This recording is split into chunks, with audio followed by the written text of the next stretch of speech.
I just finished having a banana berry chocolate protein smoothie. This is my post-workout smoothie. And it's typically what I would have after every workout. And I work out 3 to 5 days, 3 to 5 days for the week. I usually have it after strength training mostly. And the reason I'm sharing that is because bananas are having its time in the sun right now, based on a couple of threads that I've seen in the last few days.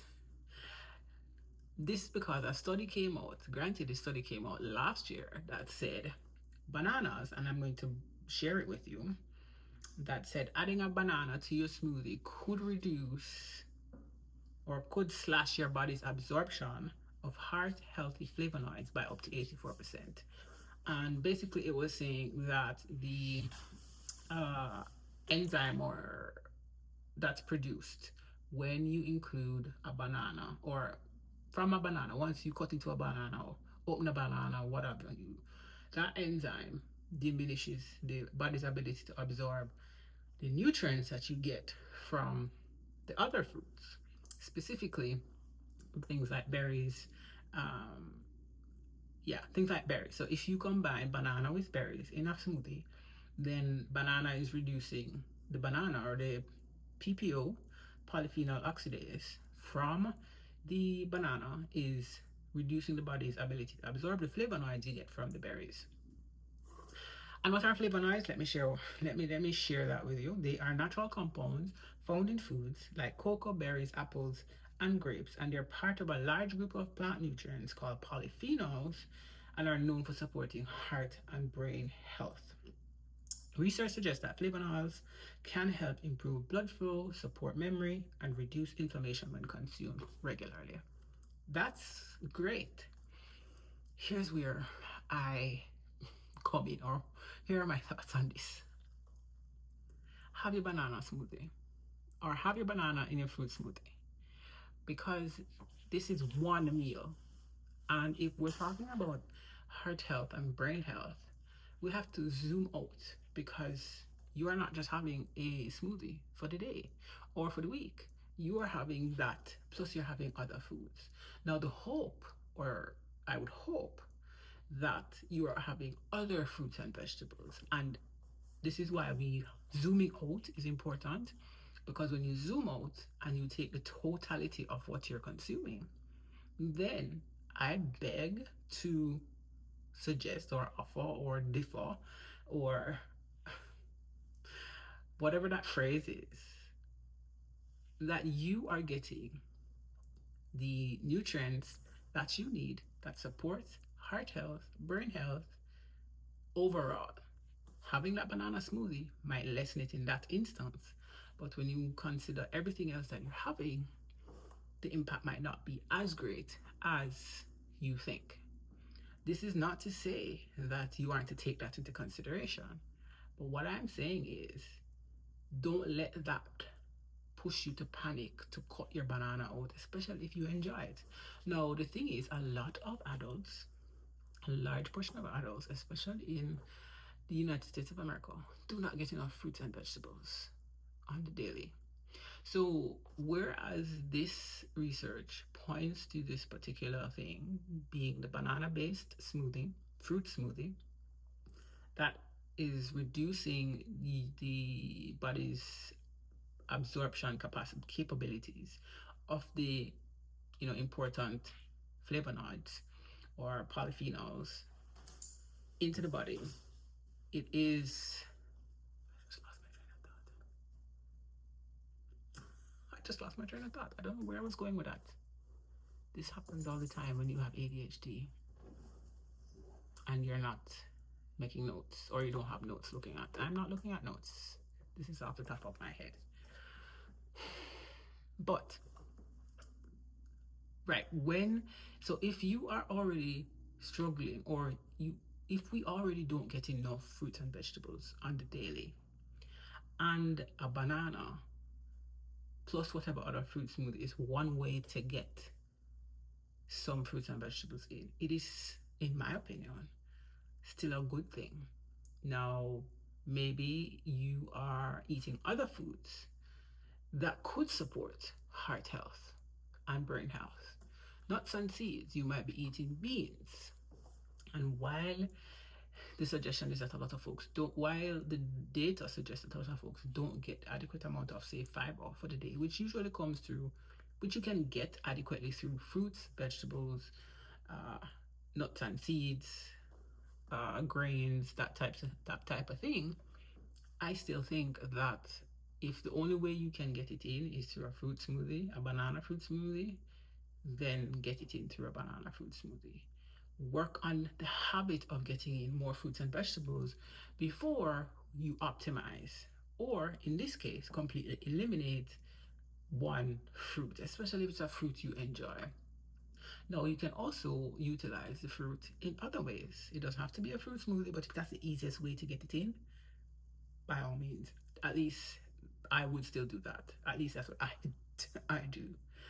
You have fatty fish, which is one way, with omega-3s and 6s that help support heart and brain health. You have seeds, which help support heart health as well, including other foods. So if we work on the totality of what we consume to support heart health, then you're not really losing a lot by having one banana based fruit smoothie. Even if you have one a day. I certainly do have one a day. And this is not to say my situation is the same as yours, but I'm inviting you to trust your body a little bit, but also do what works best for you. Because if you want to remove the banana, great. If you do not like having bananas, that's totally fine. Utilize the other fruits that you have that will work with these berries. Let's say it's a berry smoothie. There's so many other fruit smoothies that you can have. But the topic here was bananas, and people were like, I am not giving up my banana. You don't have to give up your banana. Have your banana, bear in mind what the study suggests, and see how can you add other things that improve the heart health or that contribute to improving your heart health. Remember that food is one way that you contribute to heart health. Exercise and movement also contributes to heart health and brain health. Sleep and stress and rest also contribute to heart and brain health. So again, this is why I say it's important to zoom out. If you're not eating enough fruits and vegetables, and a fruit smoothie is one way to get it in, have your fruit smoothie. If you have not yet made a habit of having fruits and vegetables in your day, make it a habit to include fruits and vegetables at other meals outside of this fruit smoothie before you then go to optimize your fruit smoothie and remove your banana. If you want to go cold turkey and remove the banana, by all means, but make sure you enjoy it. And that's the other thing.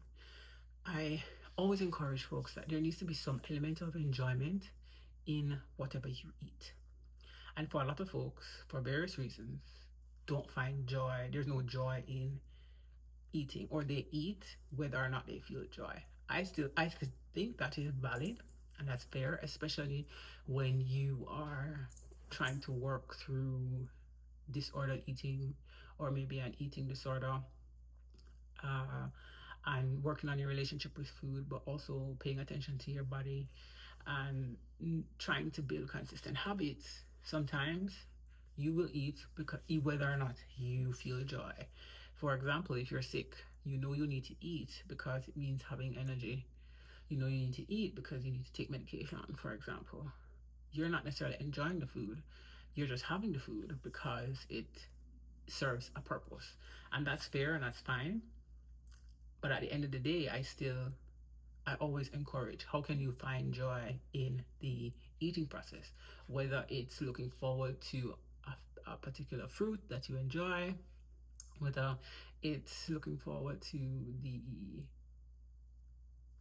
being full or being filled and satisfied, whether it's it honoring a memory or it bringing you back to a particular memory of childhood, or it's a connection to your culture, or it's a way for you to connect with others or somebody else.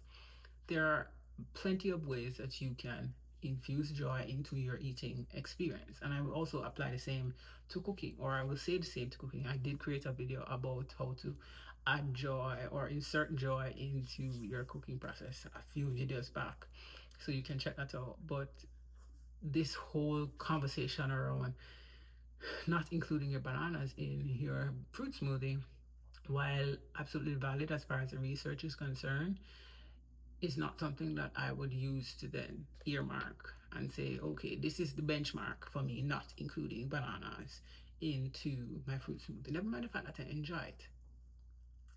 Now, if you don't enjoy bananas, that's fair and fine. I get it. Not everybody does. I personally don't enjoy bananas outside of a fruit smoothie or in banana bread muffins or banana bread. I'm not a fan of banana flavored anything outside of those 2-3 things. And so I can understand not wanting to eat a banana, and so this study might be the perfect opportunity for you to not include it. Maybe you were including it because it was one way to get smoothness in texture or add creaminess to the texture of your smoothie. It's an easy fruit to incorporate into smoothie and doesn't require as much maneuvering and manipulating rather as other fruits do. Flavor wise, it's easy to incorporate with a lot of flavors, with a lot of other flavors.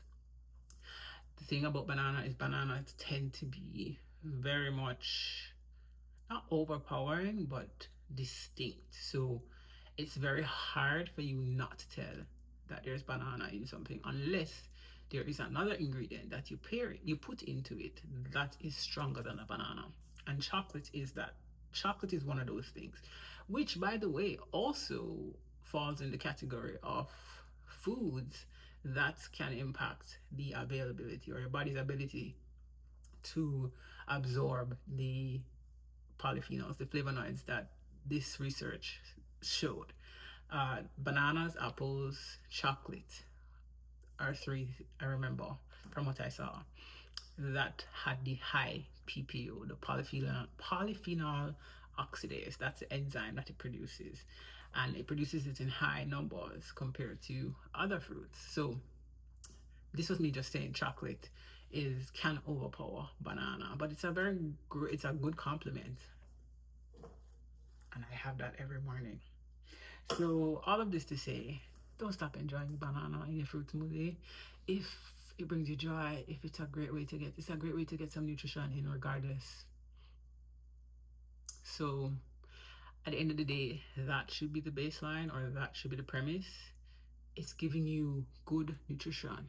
So even if it reduces the availability of the polyphenols, it's not, in my opinion, and again, I'm not a dietitian, I'm not a scientist here as far as seeing the research, the data, but from what I understand, or from the way I see it, is there are many other ways you can get what's missing from that fruit smoothie. So even if the bananas does that, or even if your combined fruit smoothie with your banana and your berries is reduced in terms of the impact is lower, or that impact is higher rather. Even if the impact is higher, it can be balanced with other foods and fruits and vegetables. So bear that in mind. So go on with your day, enjoy your fruit smoothie. Again, remember, nourishment is the name of the game, and you do it one fruit smoothie, one bowl at a time. If you enjoy these videos, if you enjoy me sharing this, go ahead and subscribe to this channel. Leave a comment. Let me know that you are enjoying this channel, enjoying what I'm sharing. And I'll see you back here tomorrow. Bye.